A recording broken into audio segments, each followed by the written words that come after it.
So hello guys, welcome to बी बेल विज्ञान। मैं प्रतीक शर्मा। तो भैया हमारे यहाँ पर आज नया ही सब्जेक्ट, नया टॉपिक जी स्टार्ट होने वाला है। आज का सब्जेक्ट का नाम है हेल्थ केयर लॉ। ठीक है जी। अगला यहाँ पर हमारा टॉपिक जो नया रहने वाला है वो है लॉ ऑफ टॉट। तो भैया बिल्कुल जी, हेल्थ केयर लॉ के अंदर भी जो है टॉट की कुछ चीज़ बात होगी, कुछ चीज़ों की बातें जो है यहाँ पर करी गई हैं टॉट की। अब क्या है क्या नहीं है वो सारा हम देख लेते हैं। पहले थोड़ी बुकिश लैंग्वेज में पढ़ते हैं क्या कहना चाह रहा है। कह रहा है professionals like doctor, lawyer etcetera are the category of person professing special skill. तो भैया बिल्कुल सही बात बोल दी इसने कि एक ही लाइन में बड़ी अच्छी बात बोल दी कि भाई प्रोफेशनल्स जो हैं, जैसे डॉक्टर हो गया, लॉयर हो गया, वकील हो गए, तो ये सारे जो हैं वो category of person, different category of person हैं जो अपनी स्किल के बिहाफ पर जो है काम चला रहे हैं, मतलब अपना धंधा पानी चला रहे हैं, पैसा कमा रहे हैं। तो स्पेशल स्किल होती है हम लोगों के पास, ठीक है ना। सो अब वही बात होगी ना, 97% लोग नीचे धड़ के नीचे वाले हिस्से से कमाते हैं और 3-4% लोग ही धड़ के ऊपर से कमाते हैं, धड़ के ऊपर वाले हिस्से से।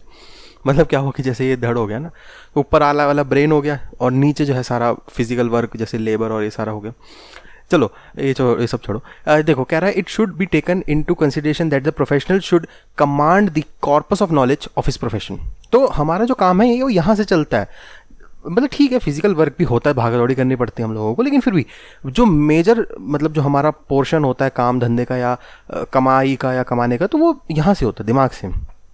तो हमारे को कॉर्पस ऑफ नॉलेज जो है बिल्कुल कमांड होनी चाहिए अपने नॉलेज के ऊपर, तभी जो है हम यहाँ पर काम कर पाएंगे। कौन हम लोग से मैं किसको डिफाइन कर रहा हूँ? डॉक्टर्स, लॉयर, जो प्रोफेशन के अंदर बेसिकली जो प्रोफेशनल्स हैं। अब क्या नेग्लिजेंस हो सकती है इन लोगों से? बिल्कुल हो सकती है। जो अगला टॉपिक है ये नेग्लिजेंस क्या होता है पहले समझते हैं। So according to Black law dictionary, negligence means the failure to exercise the standard of care that a reasonably prudent person would have exercised in a similar situation. तो नेग्लिजेंस को सिंपल वे में ये कहा कि भैया कुछ तुमने ऐसा काम कर दिया जो एक जनरली या नॉर्मली जो है एक नॉर्मल पर्सन, प्रूडेंट पर्सन, समझदार पर्सन जो है वो नहीं करेगा उसे। अब मतलब इसको इस तरीके से समझ सकते हैं कि जैसे अगर कोई डॉक्टर सर्जरी कर रहा है, ठीक है, और सर्जरी करके उसने अंदर ही अपने कैंची, छुरी या जो यूज़ होता है, जो भी इक्विपमेंट्स यूज़ होते हैं वो अंदर ही छोड़ दिए और सिलाई मार दी, ऊपर बंद कर दिया सब कुछ। तो उसी कैटेगरी के लोग अगर तो दूसरा डॉक्टर है तो प्रूडेंटली जो जनरली जो है, क्योंकि वो समझदार है, तो वो नहीं छोड़ेगा अपने उसको इक्विपमेंट्स अंदर ही नहीं छोड़ देगा ऑपरेशन के मतलब करते वक्त इंसान के अंदर ही। मेरे ख्याल से समझ रहे हो क्या कहना चाह रहा हूँ मैं। तो उसको फिर हम नेग्लिजेंस की कैटेगरी में कह सकते हैं। ठीक है जी। सो कंपोनेंट्स ऑफ मेडिकल नेग्लिजेंस। अब मेडिकल, क्योंकि हम यहाँ पर हेल्थ केयर लॉ पढ़ रहे हैं तो मेडिकल के उससे देखेंगे। तो कंपोनेंट ऑफ मेडिकल नेग्लिजेंस क्या क्या हो सकते हैं? देखो कह रहे जी existence of a legal duty. अब नेग्लिजेंस के जो बेसिक कंपोनेंट्स एसेंशियल्स हैं वही बताया गया। Existence of a legal duty, कोई एक लीगल ड्यूटी है तुम्हारे को जो करनी है पूरी। So every time a patient visit a doctor for his elements he does not enter into any written contract but there is a contract by implication and any lack of proper care can make the earring of doctor liable for breach of professional duty। वही चीज़ होगी, मतलब कि जैसे हम लोग doctor के पास जाते हैं या फिर कोई पेशेंट जो डॉक्टर के पास जाता है, कोई रिटन कॉन्ट्रैक्ट नहीं हो रहा वहाँ पर कि हाँ भाई तू यहाँ साइन कर, तू आया मेरे पास, तू मेरे से इलाज इम्प्लाइडली यार समझ आ रहा है कि भाई तू गया उससे अपनी बीमारी का इलाज लेने, तो वो एक लीगल ड्यूटी उसकी बन गई कि भाई थोड़े ध्यान से वो इलाज करे। ठीक है जी। सो दूसरा होता है breach of that legal duty. दूसरा पॉइंट हो गया ब्रीच, उस लीगल ड्यूटी को ब्रीच कर दिया। So there is a certainly a breach of legal duty if the person exercising the skill does something which an ordinary man would not have done or fails to do that which an ordinary prudent man would have done. तो मतलब कुछ उसने ऐसा काम कर दिया जो normal इंसान अगर उसकी जगह होता तो वो ना करता। ठीक है जी। इन और fails to do that which an ordinary prudent man would have done in a similar situation. वही चीज़ होगी, या फिर वो चीज़ करने से वो चूक गया या रह गया जो एक नॉर्मल इंसान उस सिचुएशन में उस जगह पर होते हुए कर लेता। मतलब कितनी पहेलियाँ बन रही है ना यहाँ पर। सिंपल बात समझ आ गई ना तुम लोगों को कि भैया जो नॉर्मल इंसान अगर उसकी जगह पर होता तो वो नहीं करता वो काम, लेकिन वो काम उसने कर दिया, तो breach of that legal duty हो गई। तीसरा point, damages caused by the breach of that duty. ठीक है जी। So compensated in terms of money, court decide, ये सारे कोर्ट वोट के काम होते हैं। ठीक है। तो कंपनसेशन भी दी जा सकती है इसके अंदर पैसों के द्वारा। स्टैंडर्ड ऑफ केयर, ये अगला अलग टॉपिक, इससे अलग आ गया। अब standard of care required in India. हाँ जी। तो क्या इंडिया के अंदर बातचीत हो रही है यहाँ पर? कह रहे section 304 IPC prescribe punishment for death due to rash or negligent conduct of a person.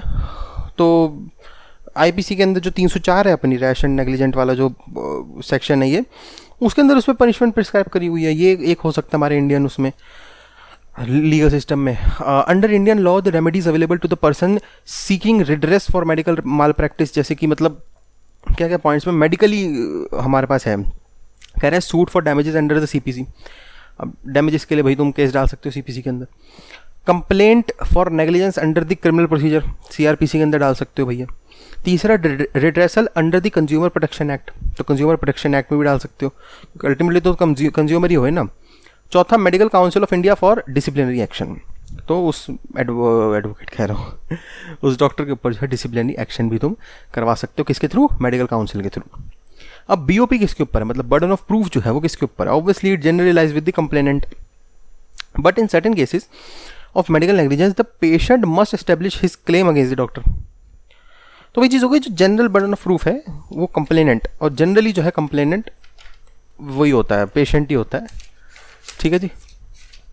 अब आ जाता है डिफेंसेस फॉर, अलग अलग टॉपिक है, इसको लिखते जाओ। ये अगला टॉपिक आ गया डिफेंसेस फॉर मेडिकल नेग्लिजेंस। अब भैया हमने सारे पेशेंट्स की राइट बात कर ली है, पेशेंट क्या कंप्लेन कर सकता है, पेशेंट डिसिप्लिनरी एक्शन करवा सकता है, पेशेंट कंज्यूमर प्रोटेक्शन, सब हो गया पेशेंट की साइड से। लेकिन क्या कुछ डॉक्टर की साइड से भी हो सकता है? नकली केस डाल रहा हो पेशेंट पंगे लेने के लिए, तो बिल्कुल जी डॉक्टर के पास क्या क्या है, इसके पास डिफेंसेस हो गए। डॉक्टर के पास है पहला डिफेंस कॉन्ट्रीब्यूटरी नेग्लिजेंस का, और दूसरा है वॉलंटरी नॉन फिट इंजूरिया का। दोनों सिंपल टॉपिक है। So no injury is done to one who is voluntary consent. तो भैया आपने देखा होगा पहले से अगर कोई जैसे मेजर ऑपरेशन हो रहा होता है, कुछ हो रहा है, तो वो लिखवा लेते हैं कि भैया अगर इस ऑपरेशन के द्वारा तुम्हारी मृत्यु हो जाती है तो उसके लिए तुम खुद जिम्मेदार रहोगे। तो इससे क्या है कि डॉक्टर सेफ हो गया। अब अगर वो अपनी पूरी कोशिश करेगा करने का सही, लेकिन नहीं हो पाता, मर जाता आदमी, तो उसमें वो उसने अपना बचाव कर लिया कि भैया तुमने साइन कर दिए थे, तो तुमने अपनी कंसेंट दे दी थी कि अगर कुछ हो जाता है तो उसका जिम्मेदार मैं खुद ही हूँगा, तो मर ही गए। तो ये चीज़ हो गई, अगर वो इनकॉन्शियस है उसके गार्जियन या फिर उसके जो रिलेटिव्स है उससे साइन करवा ले जाते हैं। So this is a complete defence to an action in negligence. ठीक है जी। So if a plaintiff with full knowledge voluntarily accept the risk of injury, he or she will not recover any damage. तो अगर उसे पता है कि हाँ ये होने से, ये करवाने से मुझे कोई डैमेज हो सकता है, तो अगर उस चीज़ में उसने कंसेंट दे दी है तो फिर वो कोई रिकवर तो कर नहीं सकता, मतलब कोई केस वेस डाल के पेशेंट डॉक्टर पर रिकवरी नहीं मांग सकता है। तीसरा आ जाता है एब्सेंस ऑफ प्रूफ। ये क्या है जी? कह रहा है it is for the complainant to prove negligence by expert evidence or by producing medical literature. So negligence has to be proved. मतलब वही चीज़ हो गई, अगर एब्सेंस ऑफ प्रूफ है, तुम्हारे पास प्रूफ ही नहीं, बस हवाई में बातें चल रही कि भैया इसने मेरा ये कर दिया, इसने मेरे इस डॉक्टर ने ये कर दिया, इस डॉक्टर ने वो कर दिया, इसको निकालो, मुझे 1 करोड़ दिलवाओ, से ये इधर, कोई प्रूफ है नहीं, कोई बुनियाद है नहीं तुम्हारे पास, कोई बात के ऐसी हवा में बनाई जा रही हो। तो अगर तुम्हारे पास प्रूफ नहीं है पेशेंट के पास, तो काम धंधा कह रहा हूँ, नहीं करवा पाओगे केस, मतलब तुम नहीं बना पाओगे केस। तो ये चीज़ हो गई जी। ठीक है। अब अगला टॉपिक है लॉ ऑफ क्राइम। ये मेरे ख्याल से अगला टॉपिक आ गया ना, लॉ ऑफ क्राइम। क्या है इसके अंदर? Degree of negligence, applicability of section 304 और 304A डैश एंड नेग्लिजेंट वाला, रोल ऑफ मीडिया। अच्छा, फिर उसके बाद कंज्यूमर प्रोटेक्शन एक्ट। ठीक है यार, ये अलग ही टॉपिक आ गया ना। लॉ ऑफ क्राइम तो मेरे ख्याल से अलग टॉपिक है, इसके अंदर है मतलब इसी का पार्ट, लेकिन इसको थोड़ा सा अलग एलैबोरेट करा हुआ है। कितने मिनट की वीडियो बनी है? 8 मिनट की 9 मिनट की हो गई ना। तो इसको अलग करते हैं, क्योंकि तुम लोग भी बोर हो जाओगे एक ही वीडियो के अंदर, भाई खींचे जाएंगे तो तुम लोग भी बोर होते जाओगे ना, लिखते लिखते काफ़ी हद तक लिख लिया होगा। तो कंटिन्यूएशन टॉपिक है, लेकिन इसको बना, मतलब मैं डाल अलग रहा हूँ, बना मैं इसी में रहा हूँ, इस वीडियो को क्लोज करके कंटिन्यूएशन में बना रहा हूँ, लेकिन इसको डालूंगा अलग, ताकि तुम लोगों को भी थोड़ा बोर ना हो जाओ। तो ठीक है जी, यही था इस वीडियो के अंदर। वीडियो अच्छी लगी लाइक कर दीजिएगा, वीडियो अच्छी नहीं लगी डिसलाइक कर दी, कोई दिक्कत नहीं, लेकिन एक रीज़न दीजिए क्यों आपको वीडियो अच्छी नहीं लगी, ताकि उस चीज़ को जो मैं अपने इंप्रूवमेंट लिस्ट में डाल सकूँ। बाकी भैया कमेंट सेक्शन यूट्यूब ने आप लोगों को दिया हुआ कोई भी क्वेश्चन, सजेशन, क्वेरी, डाउट है, कमेंट करिए, मैं पूरी कोशिश करूँगा आपको आप रिप्लाई करने की। और हाँ, जो वीडियो के डिस्क्रिप्शन वाला पार्ट होता है उसको जरूर से खोल के देख लिया करो। कभी कभार क्या होता है, मुझे नहीं देखो पता क्या होता है, मुझे नहीं पता तुम लोग ये वीडियो को कब देख रहे हो सकता है 1 साल बाद देख रहे हो सकता है 4 साल बाद देख रहे हो सकता है 10 साल बाद देख रहे हो, अगर रहती है ये वीडियो यहाँ पर और मैं रहता हूँ यहाँ पर, तो उसमें क्या होता है ना, कुछ अमेंडमेंट्स आ गए, कुछ चेंजेस हो गए, तो भैया मैं पूरी की पूरी वीडियो डिलीट करके दोबारा बनाऊँ, कुछ गलत पढ़ लो तुम लोग। अब क्या है, क्योंकि ये एसईओ के अंदर आ जाती है, तो सबसे ऊपर आने लग जाएगी ये वीडियो इस तरीके अगर किसी और ने नहीं बनाई होंगी इसमें, तो उसमें क्या होता है तुम गलत ना पढ़ लो। इसलिए मैं डिस्क्रिप्शन में लिख देता हूँ कि भैया इस वीडियो के ना इस पार्ट पे, ये टाइम स्टैम्प पे ये चीज़ जो है इरेलेवेंट हो गई है या चेंज हो गया, कुछ अमेंडमेंट आ गया उसके अंदर, तो वो चीज़ों के लिए जो है डिस्क्रिप्शन जरूर से एक बार कुछ नहीं करना, यूँ करके निगाह मार लो यार, बस बात खत्म।